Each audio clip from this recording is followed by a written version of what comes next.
Rapat pleno Partai Golkar resmi memilih Agus Gumiwang sebagai pelaksana tugas Ketua Umum partai itu. Nama Agus Gumiwang sebelumnya memang santer ditunjuk menjadi pelaksana tugas menggantikan Airlangga Hartarto yang mundur dari jabatan Ketua Umum Golkar. Nantinya, Agus Gumiwang bertugas untuk mempersiapkan Munas Partai yang beragendakan salah satunya untuk menunjuk Ketua Umum baru Partai Golkar. Secara musyawarah dan mufakat,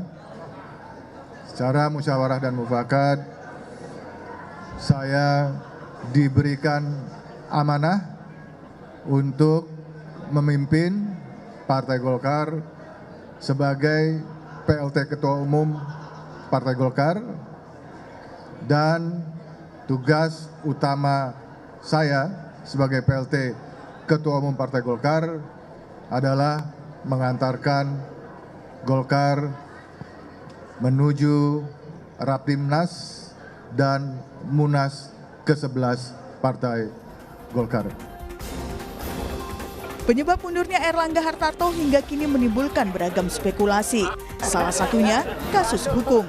Sebelumnya Airlangga memang sempat diperiksa sebagai saksi terkait kasus korupsi ekspor minyak sawit mentah. Namun Kejaksaan Agung membantah akan ada pemeriksaan Menko Perekonomian itu dalam waktu dekat. Apakah akan dilakukan pemanggilan terhadap yang bersangkutan? Saya tegaskan bahwa kami sampai saat ini belum mendapatkan info soal itu. Kami baru mendapatkan info dari teman-teman media. Ada pula spekulasi cawe-cawe Presiden Jokowi di internal Partai Golkar. Meski anggapan ini dibantah oleh Jokowi. Urusan Pak Airlangga itu urusan internal partai. Di partai itu ada proses, ada mekanisme. Silahkan ditanyakan kepada Golkar, kepada Pak Airlangga. Ini di sini juga ada Golkar, Pak Dito, tanyakan. Jangan saya mencampuri internal partai, nggak bisa. Cawe-cawe Jokowi dikaitkan dengan santernya nama Menteri Investasi Bahlil Lahadalia. Kader Golkar ini disebut-sebut sebagai calon potensial Ketua Umum Golkar. Jika Bahlil terpilih, maka pengaruh Jokowi di Partai Beringin tersebut diperkirakan akan kian menguat. Ketua Dewan Pembina Bapilu Partai Golkar Idrus Marham tak menampik Bahlil merupakan calon kuat. Bahkan lebih dari 30 daerah mendukung Bahlil. Bahlil Lahadalia adalah memenuhi syarat secara organisatoris seperti itu. Bahkan kalau kita ingin bandingkan dengan kader-kader yang ada, justru saudara Bahlil Lahadalia ini adalah merupakan kader plus. Karena kepengurusannya mulai dari daerah. Kalau mungkin yang lain tiba-tiba di atas saja, tidak pernah di daerah. Nah, kalau apa bedanya? Kalau kader dari daerah, itu pasti memahami suasana kebatinan daerah. Kasih adalah, itu sudah lebih dari 30 DPD yang memberikan dukungan kepada Bahlil sebagai Ketua Umum. Itulah sebabnya mungkin sudah 33. Yang lain ini mungkin hanya masalah teknis saja. Dan saya punya keyakinan nanti lengkap menjadi 38. Saya punya keyakinan itu. Lalu akankah Ketua Umum baru Golkar nanti akan semakin mendekatkan hubungan Golkar dan Jokowi? Atau ada kemungkinan lain? Hasilnya akan terlihat dalam musyawarah nasional luar biasa Partai Golkar pada 20 Agustus mendatang. Tim Liputan, Kompas TV.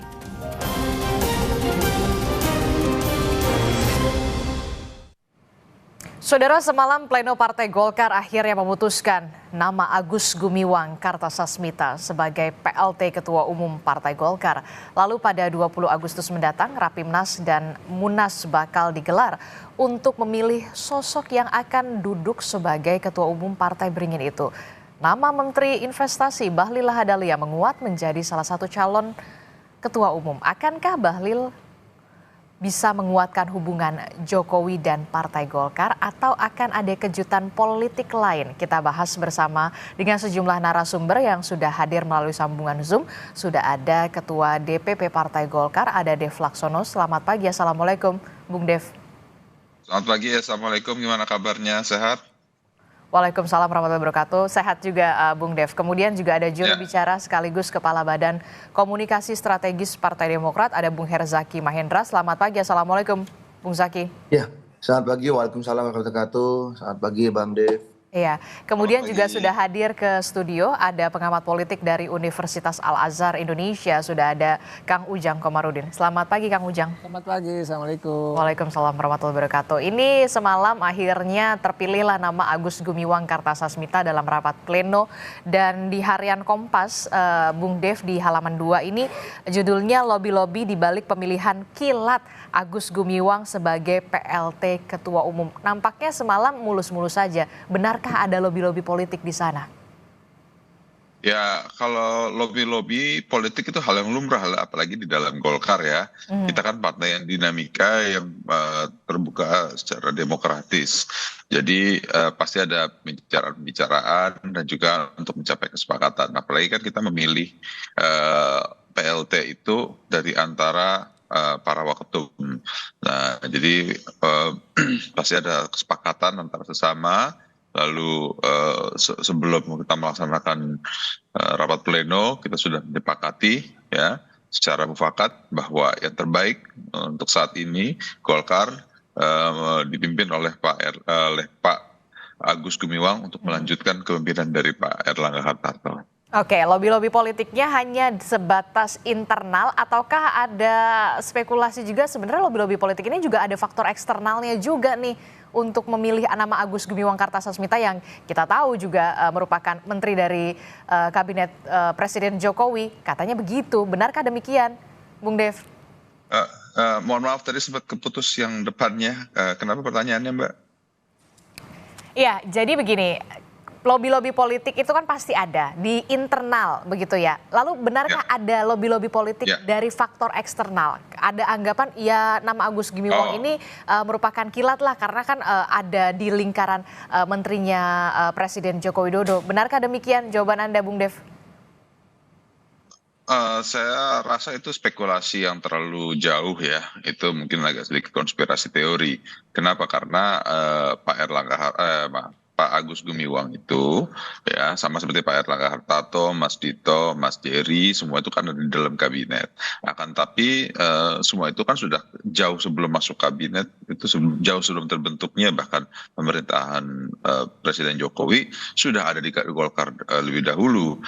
Mas Agus itu Pak Menteri sudah ada di Golkar dari mungkin tahun 90-an.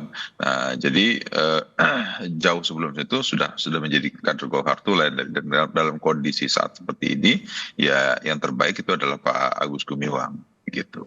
Jadi menepis anggapan kalau memang ini ada faktor eksternal juga dalam pemilihan kilat Agus Gumiwang semalam. Kalau faktor eksternal saya pastikan tidak ada karena Golkar itu partai besar yang independen. Jadi kita ini menentukan kebijakan sikap kita secara mandiri dan kita yakini bahwa ini adalah yang terbaik.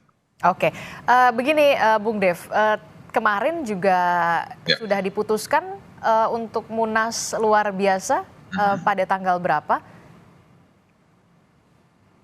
Jadi kita akan Rapimnas, ya akan gelar Rapimnas untuk mensahkan Munas. Jadi kita putuskan untuk dilaksanakan tanggal 20-21 Agustus ini agar kita bisa mempercepat Rapimnas 20 Agustus dan langsung dilanjutkan ke Munas. Oke, berarti 20 Agustus ini Rapimnas untuk memutuskan Munas ya? Mensahkan ya, Munas juga sudah Munas. kita putuskan kemarin. Ya, jadi langsung 20 Agustus kita buat Rapimnas, lalu sore harinya kita langsung mulai Munasnya sampai dengan 21 malam. Oke. Nama Agus Gumiwang apakah masih menjadi calon terkuat juga untuk menjadi ketua umum definitif untuk di Munas, ataukah mungkin ada nama lain ini yang beredar kencang sekali di publik, nama Bahlil Lahadalia? Bung Dev. Tadi malam ya di dalam Munas semua hal bisa diputuskan karena Munas itu kan adalah forum pengambilan tertinggi di dalam Partai Golkar. Jadi segala macam skenario selama masih sesuai dengan aturan itu bisa kita kerjakan. Untuk nama Agus Gumiwang sendiri apakah nanti akan dicalonkan lagi atau bagaimana di Munas? Atau ya sudah cukup di PLT saja? Statement beliau menyatakan bahwa beliau tidak akan maju di Munas. Begitu. Oke, jadi sudah Jadi dipastikan nama siapa? Agus Gumiwang Kartasasmita tidak akan maju untuk menjadi ketua umum definitif di Munas ya? Salah satu kandidat. Itu yang beliau sampaikan kemarin. Kemarin disampaikan kan beliau ke apa namanya awak media pada setelah selesai rapat pleno, ada press conference di situ beliau menegaskan bahwa dia tidak akan maju di dalam Munas yang akan datang. Dia hanya mengantarkan saja menuju Munas nanti. Oke, saya tanya ke Bung Herzaki. Bung Herzaki, ini kan dinamika politiknya kuat sekali begitu ya, apalagi menjelang pendaftaran pilkada. KPU terakhir semalam rapat pleno memutuskan nama Agus Gumiwang. Sosok Agus Gumiwang sudah menyatakan bahwa tidak akan mencalonkan untuk sebagai ketua umum definitif, sebagai kandidat di Munas. Nah, efeknya, dampaknya dari Koalisi Indonesia Maju yang dirasakan oleh Partai Demokrat seperti apa? Ya, makasih Mbak. Pertama yang kami sampaikan selamat kepada Pak Agus Gumiwang Kartasasmita ya sebagai pelaksana harian atau pelaksana tugas ya Bang Dev ya ini sementara pelaksana ketua umum ya. Ya, pelaksana tugas ketua umum ya Golkar dan akan bersiap untuk mengantarkan Rapimnas dan kemudian Munas. Tentu harapan kami dari Demokrat ya. Rapimnas dan Munas dari Partai Golkar yang merupakan saudara tua kami ya, senior kami, tentunya tempat kami belajar banyak mengenai politik ya, itu bisa berjalan dengan lancar dan sukses gitu. Yang kedua tentu kami menghormati mekanisme dan proses internal yang dilakukan oleh Partai Demokrat. Mohon maaf, mekanisme dan proses internal dilakukan oleh Partai Golkar, karena bagaimanapun setiap partai ini punya cara sendiri, punya mekanisme sendiri yang berdasarkan ADART-nya gitu. Sehingga kalau bagi kami hal ini menjadi hal lumrah saja, wajar saja apapun yang dilakukan oleh Partai Golkar, bagi kami tidak akan mempengaruhi relasi misalnya dengan kami Partai Demokrat dan juga dengan teman-teman di KIM, karena bagaimanapun kami ini semua dasarnya adalah menghargai independensi dan kemandirian proses apapun yang terjadi di dalam partai masing-masing. Sama ini kami berhubungan dengan Pak Erlangga itu adalah sebagai simbol, sebagai perwakilan dari institusi organisasi besar yang bernama Partai Golkar, dan ke depan siapapun yang memimpin Partai Golkar, kami tetap akan menghormati dan menghargainya. Karena pimpinan itu ditentukan oleh partai masing-masing, Mbak. Oke. Ya, jadi kami mendapatkan misalnya hari ini adalah Pak Agus Gumiwang, ya komunikasi tentu ketua umum kami dengan Pak Agus Gumiwang. Tapi di luar itu kan kita tetap berkomunikasi di berbagai layer ya atau tingkatan komunikasi. Nggak ada perubahan bagi kami, tetap misalnya untuk terkait dengan pilkada atau hal-hal lainnya buat persiapan ke depan, kami tetap lanjutkan komunikasi selama ini. Jadi masih berjalan dengan baik ya Mbak. Tapi kalau misalnya berbicara mengenai bagaimana situasi KIM, solid atau tidak solid, tetap tentu solid gitu. Karena kami selama ini dipimpin oleh Pak Prabowo ya, berjalan dengan baik, lancar, semua komunikasi saling terbuka, saling koordinasi ya. Jadi tentu dengan Pak Agus Gumiwang kita akan tetap lanjutkan komunikasi ini dengan baik. Dan ke depan siapapun gitu tanggal 2021 bisa stabil siapapun gitu, yang kalau akan pas terpilih kita akan ikuti gitu Mbak ya. Oke. Inilah namanya Partai Politik Indonesia, kita saling menghormati dan saling menghargai. Oke, menghormati apapun keputusan partai politik, utamanya adalah Partai Golkar yang sampai saat ini masih berdinamika. Nah, kalau kita lihat begitu ya, Bung Herzaki, Erlangga ini kan kita kenal sebagai sosok yang bisa dikatakan merekatkan Koalisi Indonesia Maju ya. Sebelumnya bahkan sosok yang bisa dikatakan ya banyak mengalah lah di pilkada, seperti ini merelakan sosok Ridwan Kamil yang akhirnya ke Jakarta. Ada tidak kecemasan dari Kim akan ada perubahan arah politik Golkar setelah punya ketua umum yang baru? Pasti akan sedikit banyaknya ada perubahan, walaupun mungkin sedikit, tidak terlalu banyak. Ya begini Mbak, dalam politik, dalam demokrasi itu merupakan suatu hal yang wajar ya. Jika katakanlah ada pimpinan yang berubah lalu kemudian ada perubahan arah kebijakan. Tetapi bagi kami apapun itu kita harus menghormati. Karena bagaimanapun setiap partai politik itu independen atau mandiri dalam mengambil keputusan. Kami misalnya dengan teman-teman Golkar, ada daerah-daerah kami punya jagoan sendiri dan kami kemudian bertarung dengan teman-teman Golkar. Punya jagoan masing-masing. Tapi juga misalnya katakanlah di Sulut ya.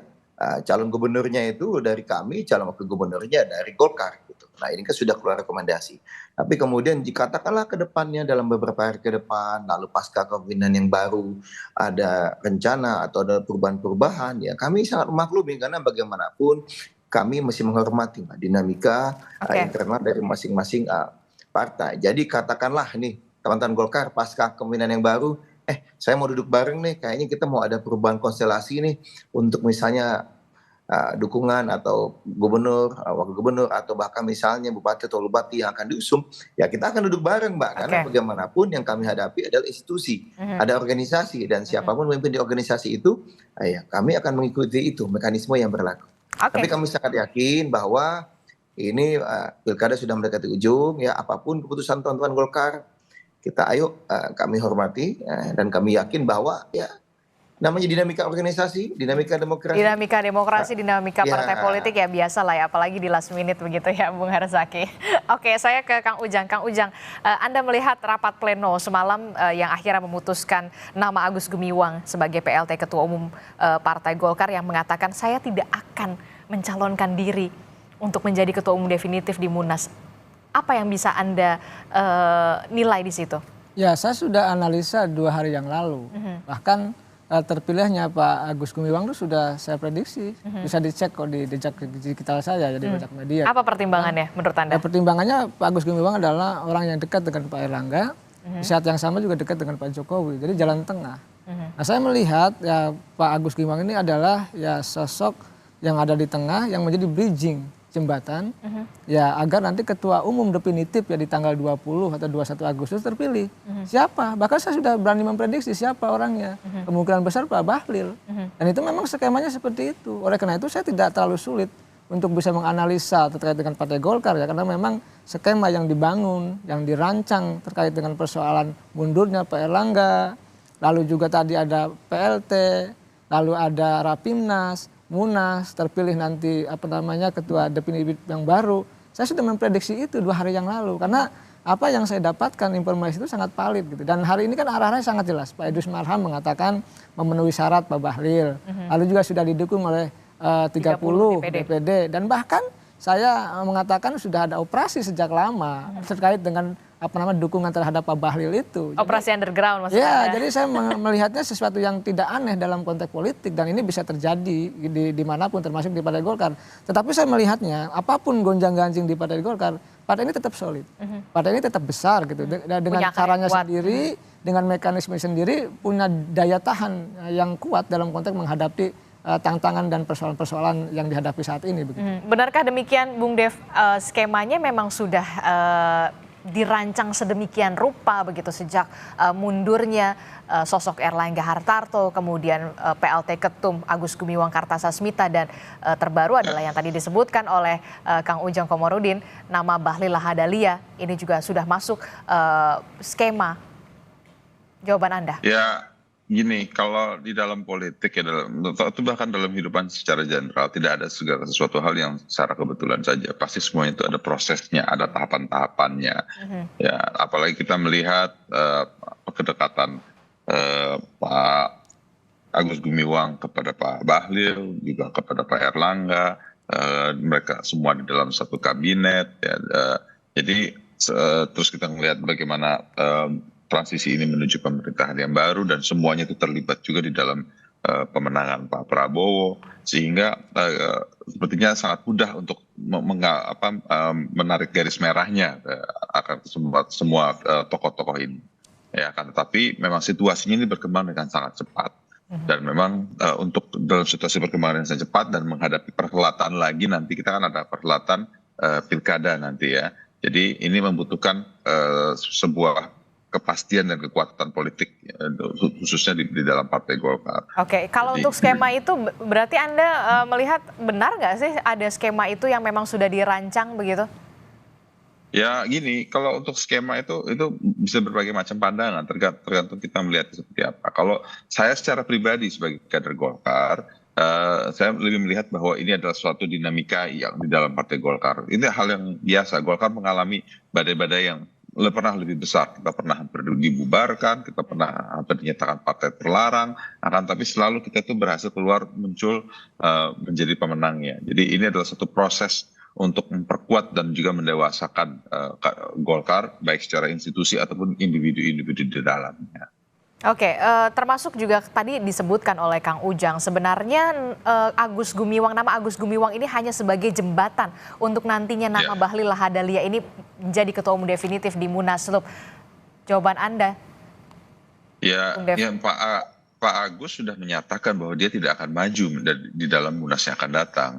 Jadi kalau dibilang jembatan bagi Pak Bahlil, ya Pak Agus ini sudah otomatis menjadi jembatan bagi siapapun ketua umum yang akan datang, gitu. Karena dia nyatakan tidak akan maju, dia hanya mengantarkan sampai dengan Munas Golkar. Jadi siapapun yang terpilih itulah yang menjadi ketua umum definitif, dan Pak Agus Gumiwang mengantarkan menuju ke sana. Oke, termasuk juga nama Bahlil Lahadalia yang sudah disebutkan oleh nama Idrus Marham, mengatakan bahwa nama Bahlil ini menguat sekali karena sudah didukung 30 DPD. Benarkah demikian? Jangan dijawab dulu Bung Dev, tetaplah bersama kami usai jeda di Sapa Indonesia Pagi.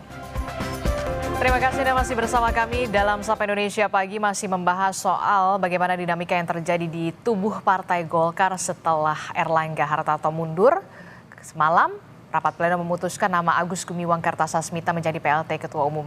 Tapi kemudian yang menjadi menarik adalah Agus Gumiwang Kartasasmita sudah terang-terangan mengatakan tidak akan maju dalam kandidat bursa calon ketua umum definitif di Munas luar biasa. Masih membahasnya bersama dengan Kang Ujang Komarudin, kemudian ada Bung Dev Laksono dari Partai Golkar, dan juga ada Bung Herzaki dari Partai Demokrat, juga mewakili dari Koalisi Indonesia Maju. Saya ke Bung Dev. Bung Dev, ini kan menarik sekali ya, mengatakan Pak Agus Gumiwang mengatakan tidak akan mencalonkan diri, saya hanya menjembatani. Kemudian yang kemarin juga pada hari yang sama Bang Idrus Marham mengatakan bahwa nama Bahlil Lahadalia ini sudah mengantongi setidaknya dukungan dari 30 DPD begitu. Benarkah sudah ada operasi-operasi semacam ini sebelum Munas luar biasa yang bisa dikatakan ya tinggal melenggang mulus saja begitu? Nama Bahlil Lahadalia, Bung Dev? Kalau melenggang 3 mulus saja tergantung nanti hasil Munasnya seperti apa ya. Kan saya belum bisa menjawab terlalu jauh. Karena saya juga belum mengetahui persis surat dukungan DPD itu dalam bentuk apa. Apakah itu dalam bentuk verbal atau apakah sudah ada surat yang keluar atau sudah ada baru berdasarkan pertemuan. Nah, nanti kita lihat sejauh mana. Akan tapi semua kader Golkar itu ya kita ini memiliki karakter, kalau dalam serangan kita pasti akan langsung menjadi lebih merekat, menjadi lebih solid, lebih satu. Nah, justru dalam hantaman dan tantangan ya, ketika kita menghadapi sedikit masalah, kita langsung cepat merekatkan untuk menghadapi sehingga bisa menyelesaikan kendala tersebut. Apalagi kita berkaitan dalam pemilihan ketua umum. Nah, jadi pasti kita itu akan cepat untuk beradaptasi untuk agar segera satu nama untuk memilih ketua umum yang terbaik untuk kita semua. Tapi nama Pak Bahlil Lahadalia ini memang sudah memenuhi syarat kan kalau untuk menjadi ketua umum definitif dari segi ADART? Dari segi ADART sudah memenuhi persyaratan beliau. Saya ke Kang Ujang. Kang Ujang, sebenarnya apa sih yang menjadi pertimbangan agar bisa menjadi ketua umum dari Partai Golkar? Partai yang kita tahu menjadi salah satu partai tertua di Indonesia setelah PDI Perjuangan dan juga Partai Persatuan Pembangunan. Dan kita tahu Partai Golkar ini selalu berdampingan dengan pemerintah. Yang pertama tentu DNA Partai Golkar, DNA kekuasaan, DNA pemerintahan. Cuma sebelum ke situ saya akan jelaskan dulu kenapa selalu ada dalam pemerintahan ya, selalu ada dalam kekuasaan. Ada 3 hal atau 3 variabel yang bisa saya jelaskan untuk bisa menjadi ketua umum. Ya, pertama itu faktornya adalah dia punya jabatan. Harus ada punya jabatan dulu di Partai Golkar, di pemerintahan. Pemerintahan. Ya, sebagai menteri, ketua DPR, ketua MPR, wakil ketua. Jadi kalau mau jadi ketua umum pasti harus punya jabatan. Misalkan Pak Erlangga menteri, Pak Agus Gumiwang juga menteri, Pak Bahlil juga menteri, atau siapapun yang punya jabatan strategis di Republik ini, dia baru punya peluang. Kalau nggak punya jabatan juga nggak bisa, sulit. Yang kedua itu yang paling penting bagi saya adalah restu RI 1. Jadi restu RI 1 diakui atau tidak suka itu ada, siapapun ketua umumnya pasti itu akan mendekat kepada meminta restu kepada RI 1 siapapun presidennya gitu. Yang ketiga ini uang, karena bagaimanapun di semua partai ya ketika Munas ya agak mahal gitu harga DPD itu. Nah, oleh karena itu saya melihat dari 3 faktor ini kenapa selalu ada dalam pemilihan, karena tadi ketika meminta restu izin kepada presiden, nah ini selalu akan dekat, selalu akan berdampingan dengan kekuasaan. Ya siapa yang tadi ya direstui oleh presiden, direstui oleh pemerintah, dialah yang akan menjadi ketua umum. Jadi saya melihatnya seperti ini analisa yang objektif yang bisa saya sampaikan. Tentu saya sayang kepada Partai Golkar, partai besar, ya tentu pilihan di pemerintahan mungkin pilihan yang terbaik. Bahkan di pemerintahan Pak Jokowi selalu menjadi jangkar. Dijangkar pemerintah, loyal terhadap Pak Jokowi, lalu hasilnya juga menang. Artinya suaranya bertambah kursi di DPR. Apalagi yang kemarin Pilpres kemarin ya kan? Ya, Pilpresnya menang mendukung Prabowo Gibran, Di DPR. Pilegnya juga DPR juga bertambah kursinya. Artinya ini adalah suatu prestasi yang dimiliki oleh Partai Golkar. Tetapi tadi ketika sudah masuk pemerintahan, ya tentu tadi ada dalam konteks tadi kerjasama dengan sang presiden itu, siapapun sang presidennya begitu. Oke, dan Anda melihat nama Bahlil Lahadalia juga sudah mendapatkan restu dari Presiden Joko Widodo? Kan saya sudah analisa tadi. Jadi saya dari 2 hari mengkalkulasi ya data-data gitu, informasi yang saya harus analisa, saya pilah-pilah secara objektif. Saya sudah sampaikan tadi di awal kepada Mbak Adisti bahwa skema yang saya baca adalah menempatkan Pak Agus Gumiwang sebagai pelaksana tugas, dan ini terjadi kan. Jadi pleno memutuskan itu gitu, dan itu ya hal yang lumrah saja, hal sudah biasa terbaca saja. Ya tapi sudah membacanya. Nanti diadakan Rapimnas sudah dijadwalkan, termasuk Munas. Bahkan saya katakan Munasnya itu waktu itu saya mengatakan tanggal 17 atau tanggal 25. Saya agak salah, tetapi saya mengatakan di bulan ini, Agustus. Bisa dicek juga itu komentar saya di banyak media. Nah, lalu saya katakan juga bahwa nanti itu Pak AGK hanya menjadi jembatan. Terbukti kan Pak AGK tidak akan maju. Itu saja bisa diprediksi analisa saya. Dan lalu saya katakan nanti itu kemungkinan besar ketua umumnya adalah Pak Bahlil Lahadalia. Dan saya mengatakan itu ya secara objektif saja. Kenapa? Karena tugas kami ya akademisi, tugas kami pengamat menyampaikan fakta dan data. Tergantung nanti Partai Golkar, apakah memang memilih Pak Bahlil atau tidak ya. Tetapi analisa saya mengatakan seperti itu. Kemungkinan besar. Ya, lihat saja bagaimana Pak Bahlil memenuhi syarat. Lalu bagaimana sudah didukung oleh 30 DPD. Itu kan indikasi-indikasi mengarah bagaimana pernyataan-pernyataan Wakil Ketua Umum di media ya. Banyak Pak Nurdin Sudah Halid terkonstruksi dan lain dengan baik. Terkonstruksi. Jadi ini saya membacanya bukan sesuatu yang rumit. Tapi itu pun saya katakan kita menghargai apa yang dilakukan oleh Partai Golkar. Siapapun ketua umumnya itu hasil dari musyawarah demokratis ya, pemilihan yang ada di Munas Partai Golkar. Tetapi kita membacanya ya ini adalah skema-skema yang menurut saya ya yang bisa sudah kita baca secara sederhana dalam konteks analisa politik saya begitu. Oke, Bung Dev, bagaimana dengan analisa Kang Ujang soal DNA Partai Golkar yang memang selalu berdampingan dengan pemerintah, termasuk juga yang mau menjadi ketua umum Partai Golkar ini tadi ada beberapa pertimbangan. Salah satunya adalah mendapatkan restu dari RI1, kemudian juga harus punya jabatan baik itu di kementerian atau di menteri, posisi menteri, termasuk juga isi tas. Gimana, Bung Dev? Ini sudah terpenuhi nih nama Bahlil Lahadalia syaratnya. Ya memang Golkar itu syarat dengan kepentingan penguasa. Ya. Jadi memang Golkar itu selalu di dalam ruang lingkup pemerintahan, baik di pemerintahan sebelumnya, apalagi di pemerintahan yang akan datang. Karena jelas-jelas Golkar itu mencalonkan Pak Prabowo, dan selama kampanye kemarin kita sudah melakukan kegiatan kampanye yang cukup masif, termasuk juga baik di dalam internal ataupun eksternal ya. Baik yang dilakukan secara langsung dengan struktural Golkar ataupun menggunakan lapisan-lapisan di luar dengan memanfaatkan jaringan-jaringannya.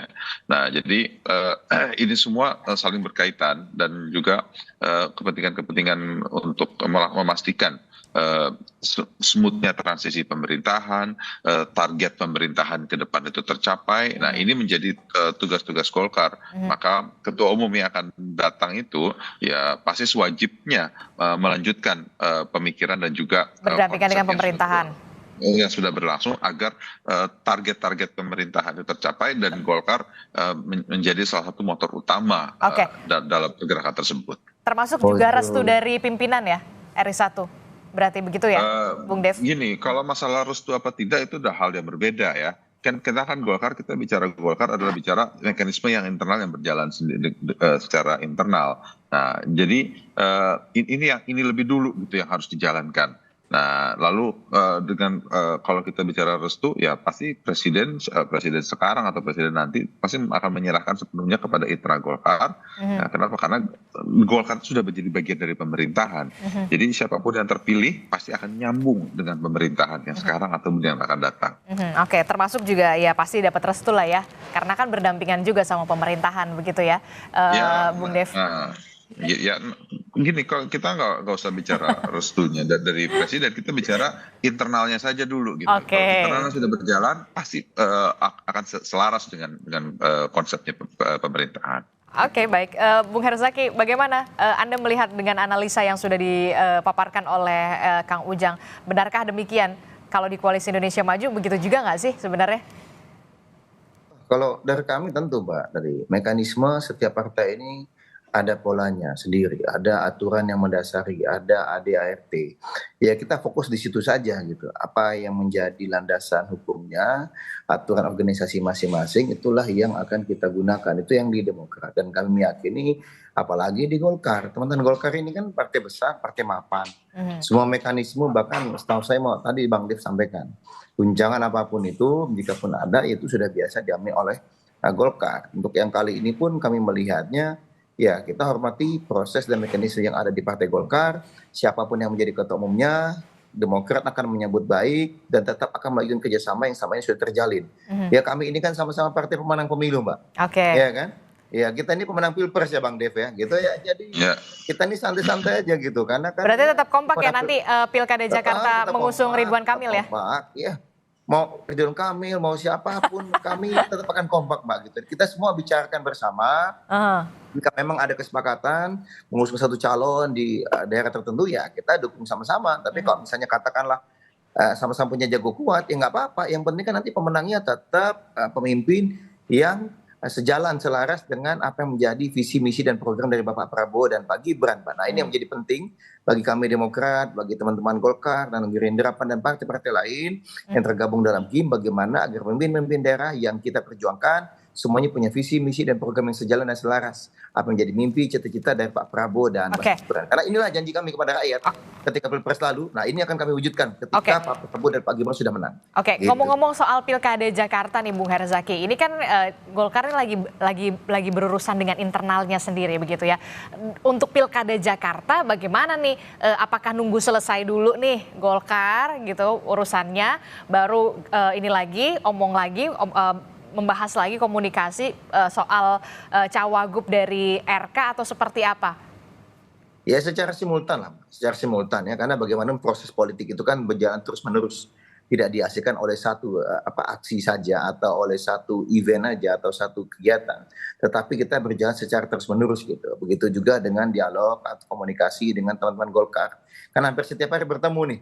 Ya, pimpinan-pimpinan partai Golkar, Demokrat, Gerindra, PAN, dan teman-teman KIM, dan maupun partai lain, ini kan hampir setiap hari ada pertemuan gitu, ada diskusi gitu, membahas pilkada daerah ini, daerah itu.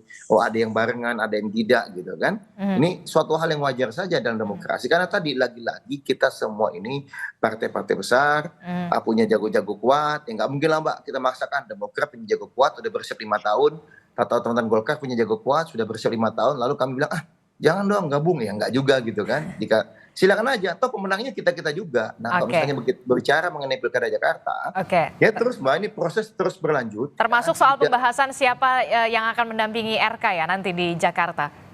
Ya tentunya kalau kami Demokrat hari ini tidak akan menyampaikan kita dukung A, dukung B ya, tetapi pasti kita akan sejalan selaras dengan teman-teman Golkar dan teman-teman Gerindra, karena kami Mbak biasanya kalau Demokrat ini kita tunggu sudah ada cagup-cawagup atau bupati, wakil bupatinya baru kita umumkan.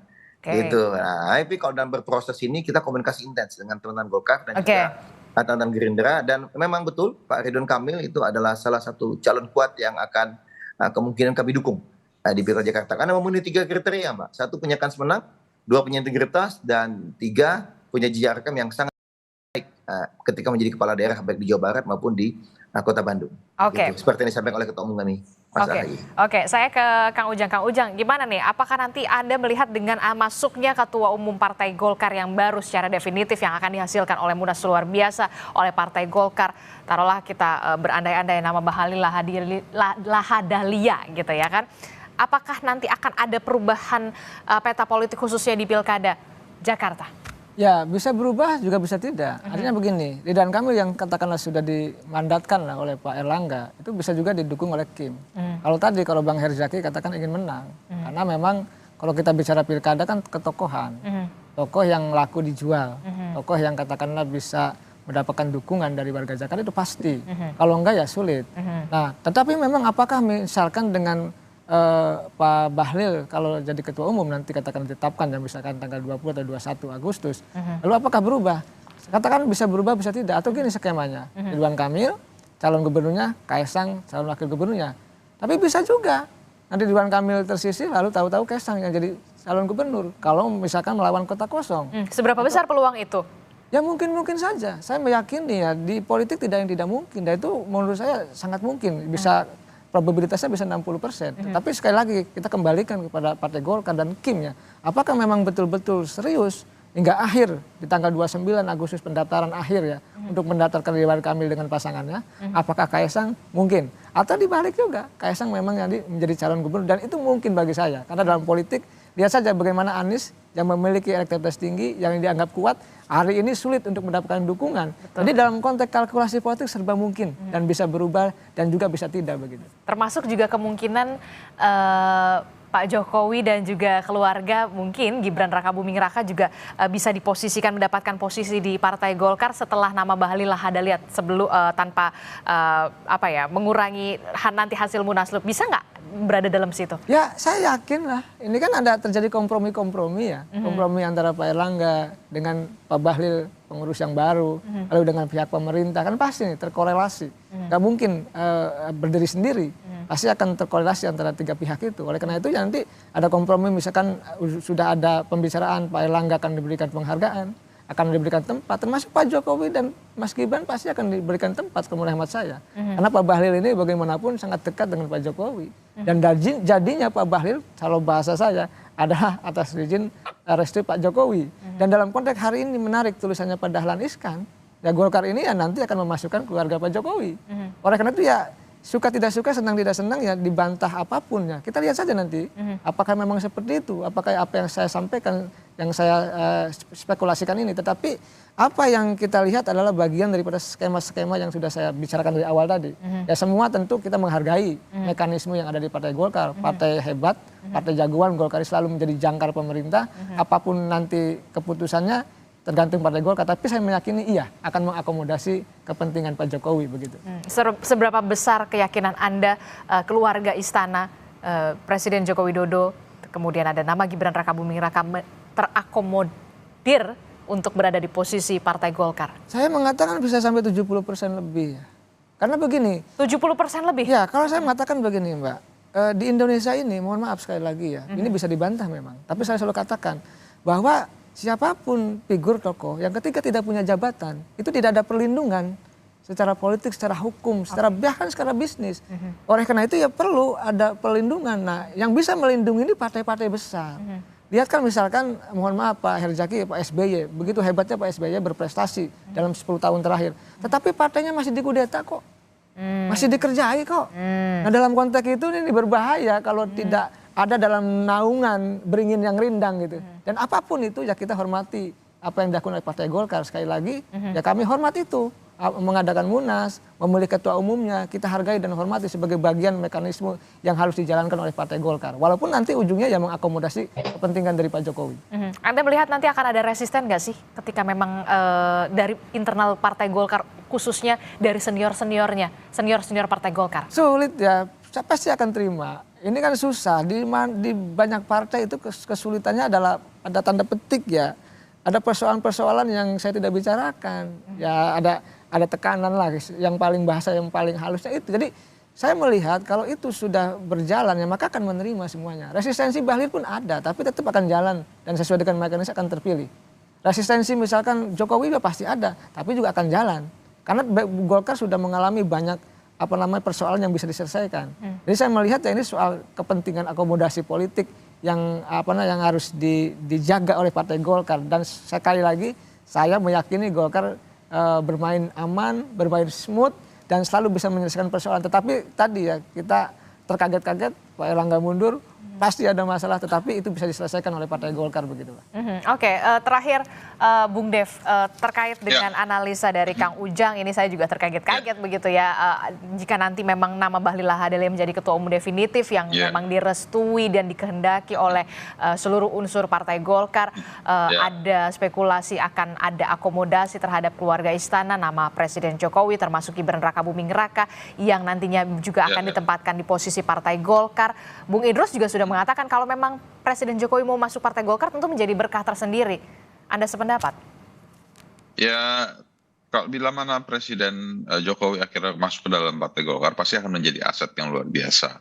Baik kepada beliau, akan terus tetap mengabdi kepada bangsa dan negara, dan juga kepada Partai Golkar. Pasti akan mendapatkan dukungan semangat baru dan juga pandangan-pandangan baru dan perspektif dari beliau selama menjabat selama 10 tahun. Dan itu semua bisa menjadi bagian dari kinerja-kinerja politik Golkar, baik di tingkat pusat melalui DPR RI atau melalui menteri-menterinya nanti di pemerintahan yang akan datang, dan juga melalui kepala daerah dan DPRD se-Indonesia. Tentu kita berharap bahwa kita bisa segera menyelesaikan ini, segera memilih ketua umum baru untuk segera mulai menata untuk memasuki di era pemerintahan yang baru. Gitu.